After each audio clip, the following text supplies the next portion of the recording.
kutumela makulu hazvina kumira zvakanaka. Nyaya iri kuitika ndeyekuti ZEC iri kunzi iri kutadza kubhadhara vanhu vayo vayakashanda nayo pa 23 August 2023 general elections papa. Pane vanhu vayo vayanga vakapinda nayo kuti vashande nayo. So nyaya panapa ndasangana nepana ari kuzviti the news report ndo vatanga vakanyora nyaya yakabuda pana kawanda mapepa nawo akawanda vakangonyora nyora izvozvo, but panapa rega titore yaiswa ne the news report iri kutaura kunzi Zimbabwe Election Commission ZEC is reportedly ignoring or neglecting payments of allowances to data capture clerks hired during the August 2023 harmonized election. The affected ZEC contractors ipapa ndo yacho iri kunzi ZEC fails to pay the data clerks for August 2023. So vari kunzi vari kuignore havasati vabhadhara vanhu. So panapa ini ndanyatsotaura kuti vanhu avacho vari kutarwa ndivanani. So panapa vari kutaura kunzi Zimbabwe affected ZEC contractors were stationed in Hurungwe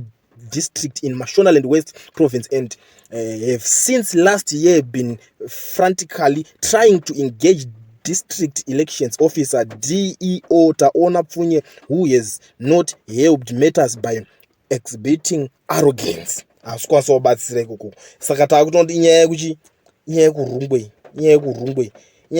We have complaints against ZEC for non-payments of allowance for the work we did during the August elections. About 80% of members seconded to ZEC for the polls in Hurungwe district have not been paid. Ndo pane nyaya muri Zimbabwe vanhu vakashandira ZEC kuHurungwe ndo vari kutaura kunzi havana kubhadharwa. Ine ndandatovhunduka kupa ZEC kubhadhara vashandi kuti hayi mari game yayo anenge ane bhega mari anenge nayo. So apa ingori nyaya yekuHurungwe. I'm sure pamwe misunderstandings anenge akaitika ikoko nyaya dzavo dzichiitika, but according to the news report paritaura kunzi kuHurungwe ndokunaona kuchema kuti havana kupuwa mari dzavo nemunhu weikoko wekuHurungwe. Munhu anenge akamirira vanhu anofanira kunge achivabhadhara ikoko anenge asiri kuwapa mari. But isusu ukazongonzwa kunzi ZEC manje ine nyaya tinenge yakukoreswa mutoka kuti ugara wabhadhara vanhu ekuti hapana ndakushandisirwa mahara komana. Munhu wese ayo munhu anenge ane mhuri zvinobohwa zvaizvo kushandisirwa mahara takambozviitwa